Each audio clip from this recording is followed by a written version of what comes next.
에게도 거리끼지 않게 하고 오직 모든 일에 하나님의 일꾼으로 자천하여 많이 견디는 것과 환난과 궁핍과 고난과 매맞음과 갇힘과 난동과 수고로움과 자지 못함과 먹지 못함 가운데서도 깨끗함과 지식과 오래 참음과 자비함과 성령의 감화와 거짓이 없는 사랑과 진리의 말씀과 하나님의 능력으로 위의 무기를 좌우해 가지고 영광과 욕됨으로 그러했으며 악한 이름과 아름다운 이름으로 그러했느니라.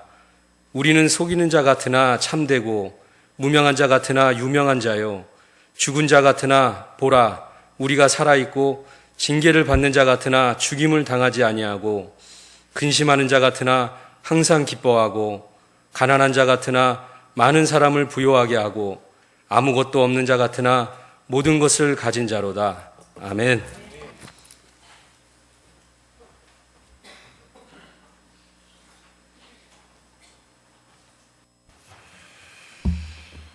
성도 여러분들을 하나님께서 뜨거운 마음으로 사랑하시고 또 그 가운데 놀라운 복을 주시는 줄로 믿습니다. 1년 동안 기도해 주세요. 성도 여러분들의 기도의 제목입니다. 이 모든 기도의 제목이 하나도 빠짐없이 다 성도 여러분들에게 하나님께 이루어 주시고 그 열매를 성도의 삶의 자리에 풍성하게 채워주시기를 간절히 축복합니다. 성도 여러분, 오늘 우리 고난주간이 시작되어지는 종료주일 아침입니다. 예수님께서 예루살렘으로 들어가시는 종려나무 가지를 흔들고 사람들이 마중 나왔었어요. 종료주일로 이렇게 우리가 여기고 있는데 이제 고난주간이 시작이 되고 우리들에게는 예수 그리스도의 십자가 고난의 길을 우리 마음속에 새기면서 믿음판에 새기면서 지키는 은혜를 체험하는 특별한 기간입니다.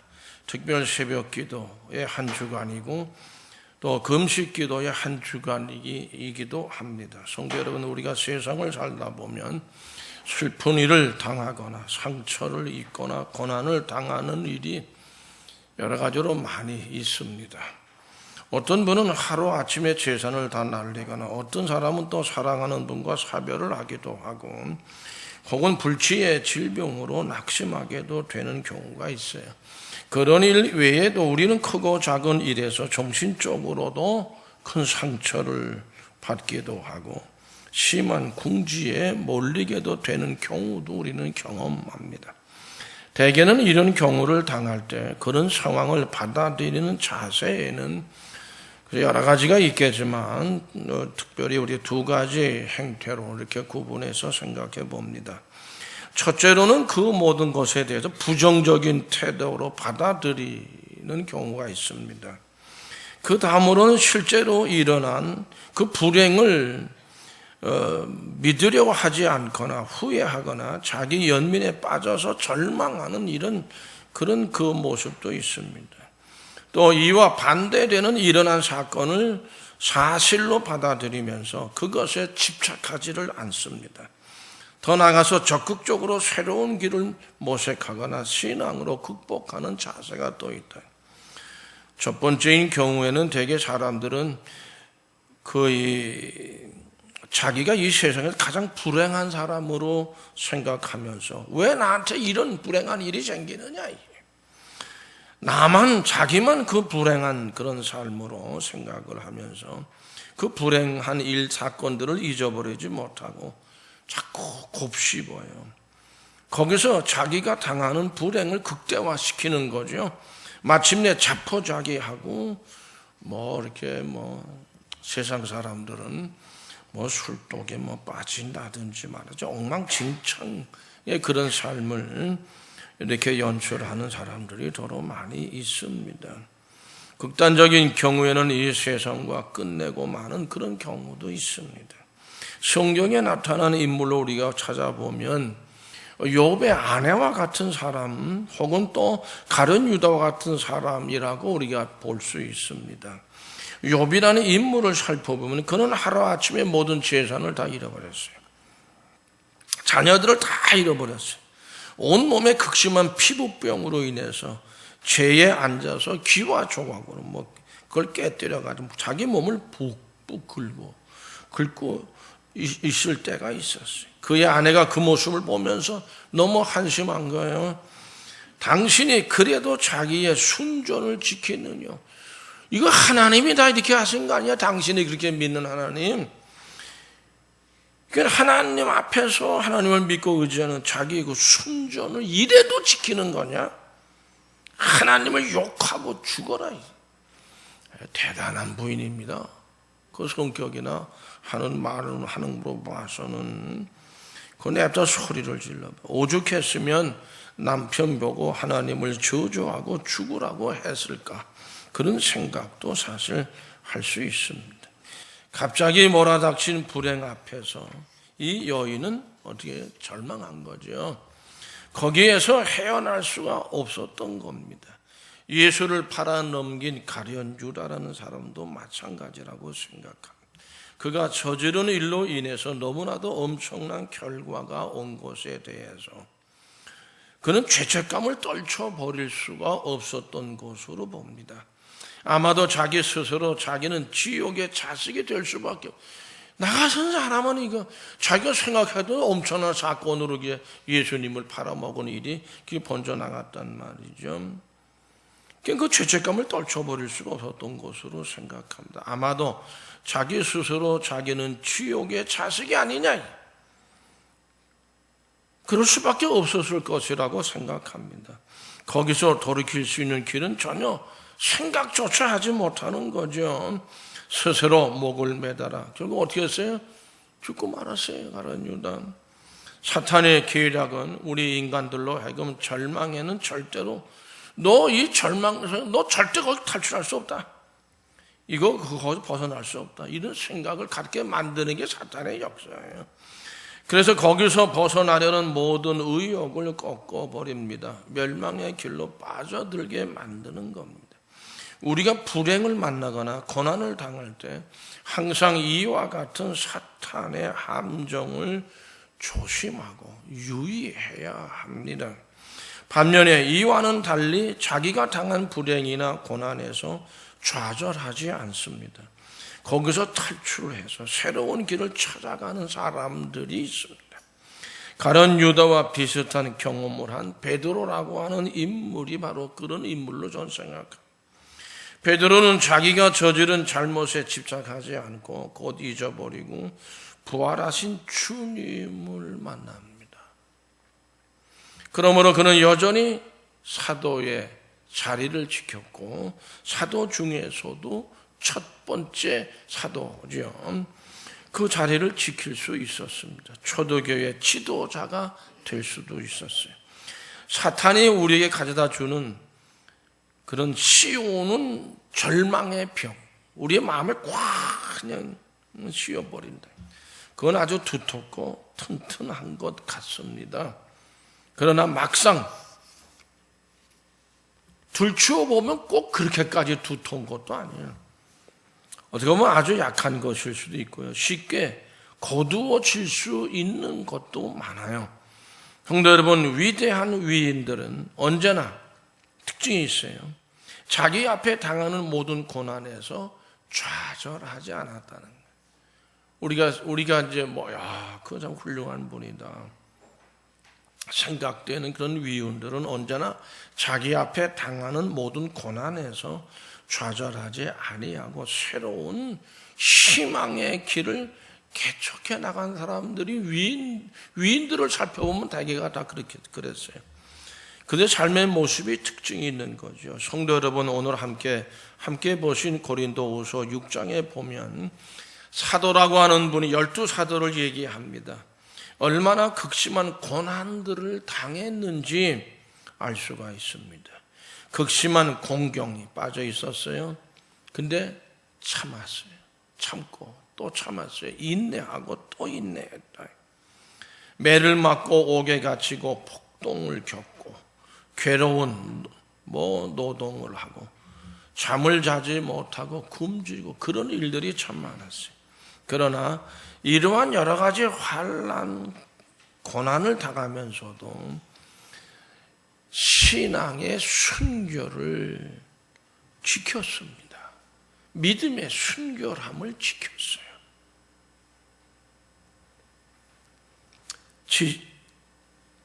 지식과 인내, 그리고 친절과 성령의 감화와 거짓이 없는 사랑, 또 진리의 말씀과 하나님의 능력에 의지해서 살았습니다. 답답하고 안타까운 마음이 왜 없었겠어요? 그러나 순결한 믿음에 손상을 주지 않았다. 사도들은 육체적으로 생각할 때 겉으로 보면 이름 없는 자들이죠. 가난했습니다. 아무것도 가진 게 없었어요. 그러나 그들 자신은 그렇게 자기 자신들을 평가하지 않았어요. 오히려 그들은 자기들을 저평가하지 않았어요. 그리고 하나님을, 주님만을 바라보는 순결한 믿음을 지켜나갔어요. 그들은 자기들을 오히려 유명한 자라고 그랬습니다. 살아있는 자라고 그랬어요. 우리는 기쁨으로 넘치는 자들이라고 그랬어요. 우리는 부요한 자고 모든 것을 가진 자라고 자부하고 있었어요.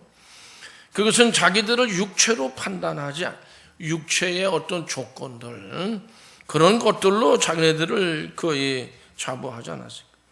판단하지 않았어요. 영으로 판단하고 있었기 때문에 그렇습니다.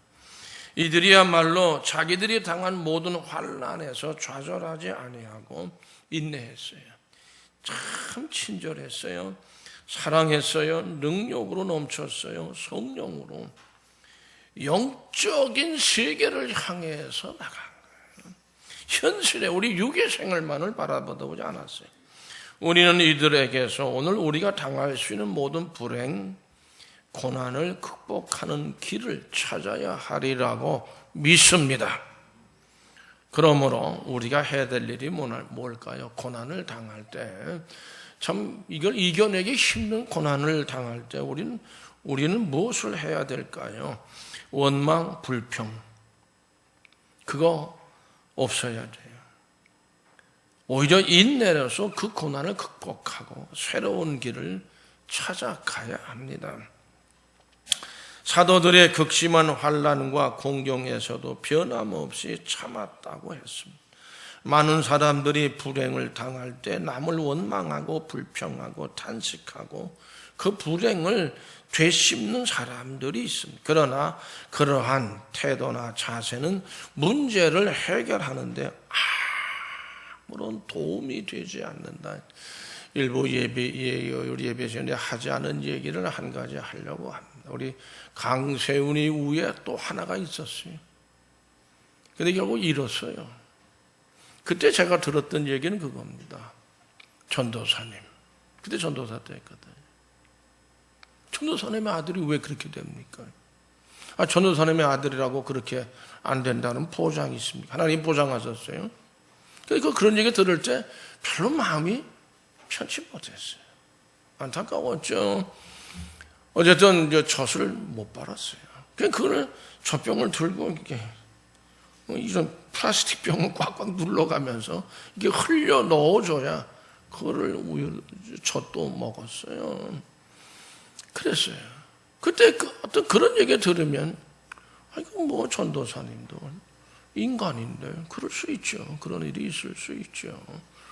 그리고 여러분 그거 현신의 권사라고 뭐 연세 드신 분 아실 것 같은데 그 집회하고 그러는 그런 분이셨는데 거기 갔는데 그분이 또 그 아이를 들고 얘가 다 온전해진다고는 그런 말도 했죠. 근데 끝내는 하나님이 불러가셨어요. 그거 가지고 또 뭐라고 하겠습니까? 우리 고난 당할 때 원망, 불평 그거 아닙니다. 오히려 인내지요. 그것으로 그 고난을, 어려움을, 시련을 극복하고 새로운 길을 찾아가야 되지 않겠습니까? 성도 여러분, 불란서 혁명사라고 하는 책이 있습니다. 프랑스, 거기에 거의 굉장히 그 나라가 아주 그냥 그 혁명이 일어났던 그런 것을 기록한 책인데 토마스 칼라이라는 분이 그 책을 쓴 것으로 되어 있어요.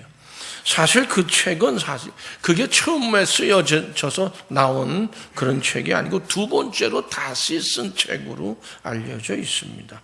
칼 라일의 친구 가운데 유명한 철학자로 되어 있는데 존 스튜어트 빌이라고 하는 분이 있었습니다. 그는 불란서 혁명의 전멸이라고 하는 책을 쓰고 있었다고 얘기를 했어요.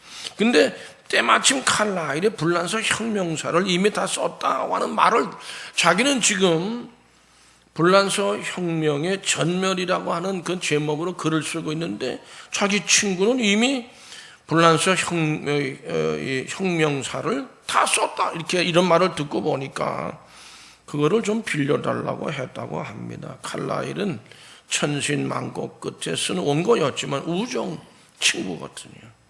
거절하지 않고 손도 빌려줬다는 거예요.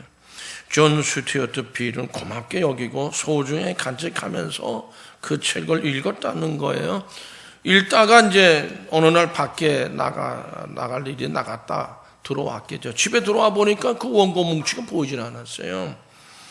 그래서 알아보니까 그 집에서 일하는 하녀가 방을 치우면서 이게 그 서류가 이렇게 좀 흐트러져 있었는지 이게 못 쓰는 종이인 줄 알았다는 거예요. 그래서 대개 서양 사람들 집에 보면 이렇게 조그만 난로에다가 나무나 이렇게 종이 태우는 그런 것들이 아마 있었던 것 같아요. 그 집에도.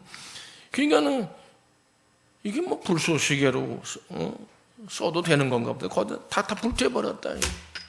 그러니까 스튜어트 빌은 하녀의 말에 정신이 아득해졌다는 거예요. 자기 것도 아니잖아요. 칼라일이라는 사람이 있은 거 아니에요. 큰일 난 겁니다.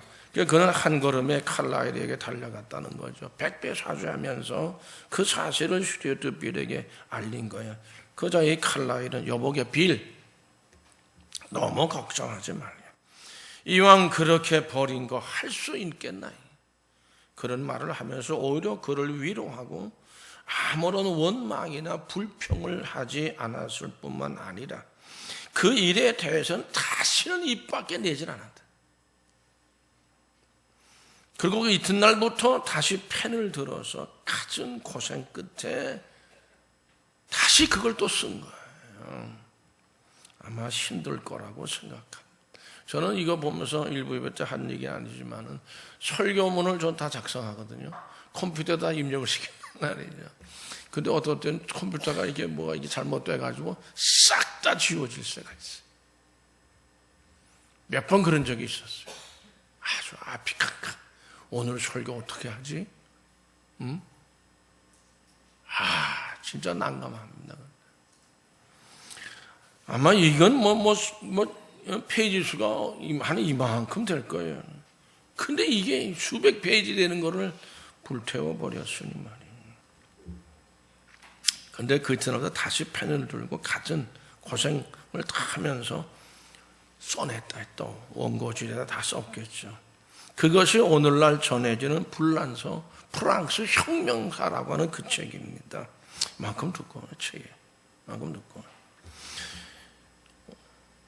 오늘날 전해지는 불란서 혁명책이 그 책으로 되어 있고요.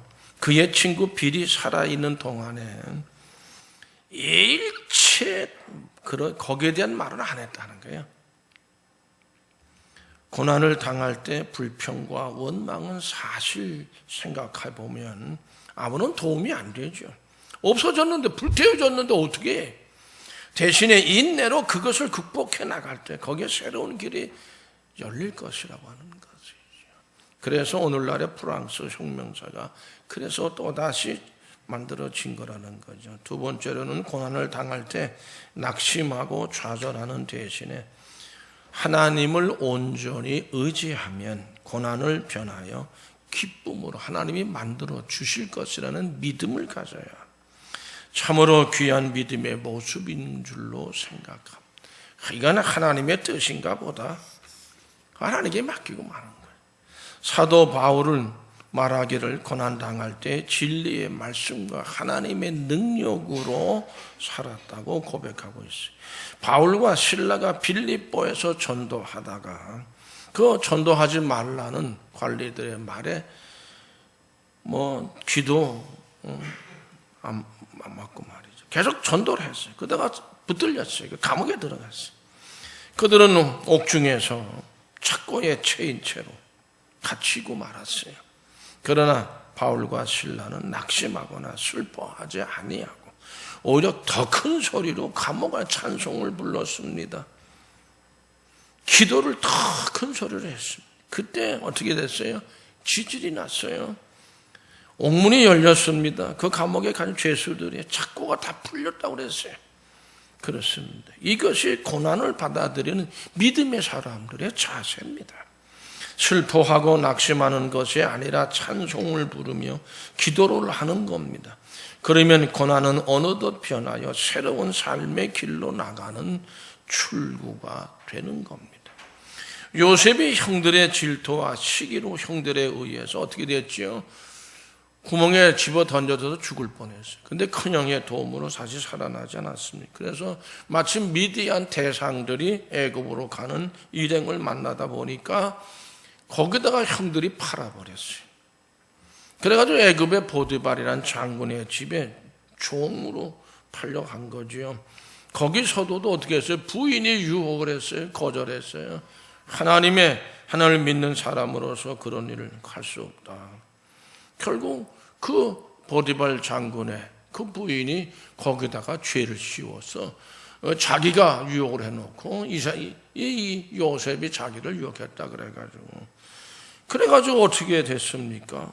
감옥 갔지요. 이게 종신진역이래요. 그게 성경에는 그런 말이 안 나오지만은 종신진역에는 마찬가지라고 그럽니다. 정말 벗어날 길이 없는 절망적인 상황이 된 거죠. 실제로 다른 문서에 보면 이 요셉은 10년 이상을 그 옥중에서 감옥 생활을 하는 것으로 얘기를 하고 있어요. 그러나 요셉은 그런 가운데서 결코 절망하지 않았습니다. 체념하지 않았습니다. 오직 살아계신 하나님이 자기와 함께하고 있다는 것, 그 믿음을 가지고 하나님을 의지하며 견디어 나갔습니다. 성경 말씀에 여호와 하나님께서 그와 함께 하셨다. 여호와 하나님께서 성도 여러분들과 가족들에게 사업과 직장에 함께 하시기를 간절히 축복합니다. 여호와 하나님께서 그의 범사에 요셉을 형통하게 하셨다고 그랬어요. 과연 그 이후에 어떻게 했어요? 애굽 왕의 꿈을 해몽을 해줬어요. 그로 인해서 총리의 자리에 이르게 되지 않습니까? 그리고 자기를 바라보 형들을 만나요. 아버지 야곱을 또 만납니다. 성도 여러분, 불행을 만나고 고난을 당할 때일수록 그럴수록 진리의 말씀을 붙잡으시는 저와 여러분들이 되어줄 수 있기를 바랍니다. 또 하나님의 능력을 의지할 때 반드시 하나님께서는 우리의 앞길을 형통하게 해주실 것이에요. 그런 믿음을 가지시기를 축복합니다. 믿음의 축복입니다. 또 우리가 고난을 만날 때 그것을 기쁨으로 바꿔야 합니다. 문제를 목적으로 바꾸는 거예요. 적을 친구로 만들어가는 거죠. 상처를 영광으로 그 훈장을 받을 수 있는 일로 바꾸는 것이죠. 앞에서 말씀드린 대로 사도들은 육신적으로 볼 때 이름이 없는 사람들이에요. 사실이 그렇습니다. 죽은 것 같은 자들이었고 슬픔을 당하는 자들이고 가난한 자, 아무것도 없는 사람들이에요. 그런데 그들은 이것을 완전히 영적으로 뒤집어 놨어요. 유명한 자 됐죠. 살아있는 자가 됐습니다. 늘 기뻐하는 자들이 됐어요.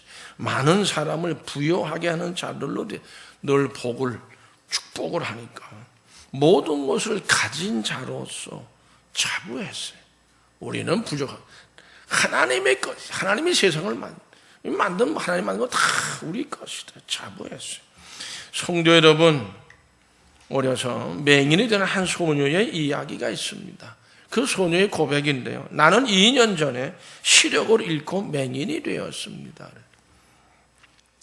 맹인이 된 다음에 그 후에 내가 깨달은 사실이 있습니다. 그게 뭐냐? 나는 우리 인간에게 가장 불행한 사고방식은 바로 우리의 시력을 눈으로 보는 것이죠. 시력에서 온다는 사실을 깨닫게 되었습니다. 이런 얘기를 합니다.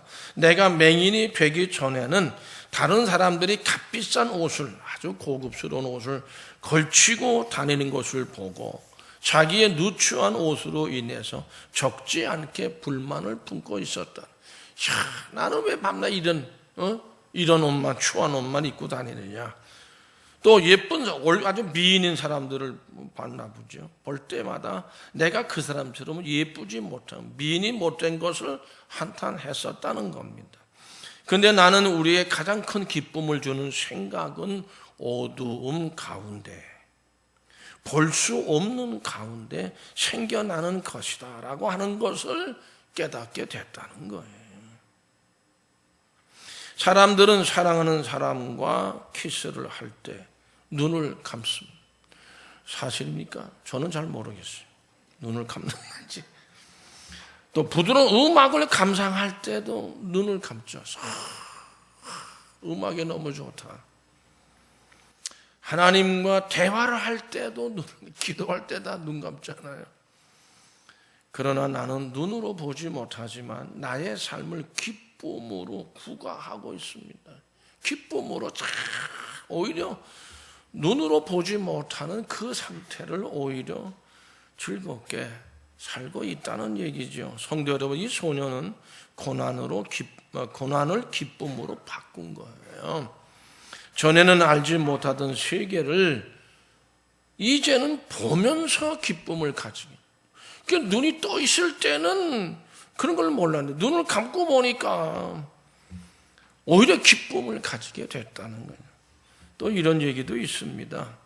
이란이라고 하는 나라, 우리가 전부 다 잘 아는 나라죠. 그 수도가 테헤란에 이제 있는데 그 테헤란에 왕궁이 있다고 그럽니다.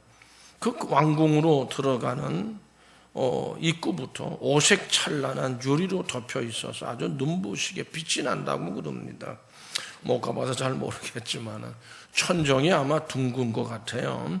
또 벽과 기둥들이 모두가 다 유리가 아닌 다이아몬드가 덮인 것 같은 느낌을 받는다. 거기에 바깥에서 햇빛이 쫙 비춰지게 되면 이게 좀 다이아몬드처럼만 빛나는 게 유리 조각인데, 그러나 그것도 사실 조그만 유리의 조각들로 된 것이라고 하는데 수많은 미세한 거울들이 빛을 반사하고 있어서 오색 무지개 빛으로 보인다는 겁니다. 이렇게 그렇게 만들어지게 된 데는 내막이 있죠. 왕궁이 설계되어졌을 때에 건축가들은 그 왕궁 문 또 들어오는 그곳에다가 입힐 거울을 파리에 있는 회사에다가 주문을 했다는 겁니다. 거울들을 갖다가 이렇게 환하게 빛을 되반사하면서 아주 화려하게 만들 수 있는 그런 아마 주문을 한 모양이죠.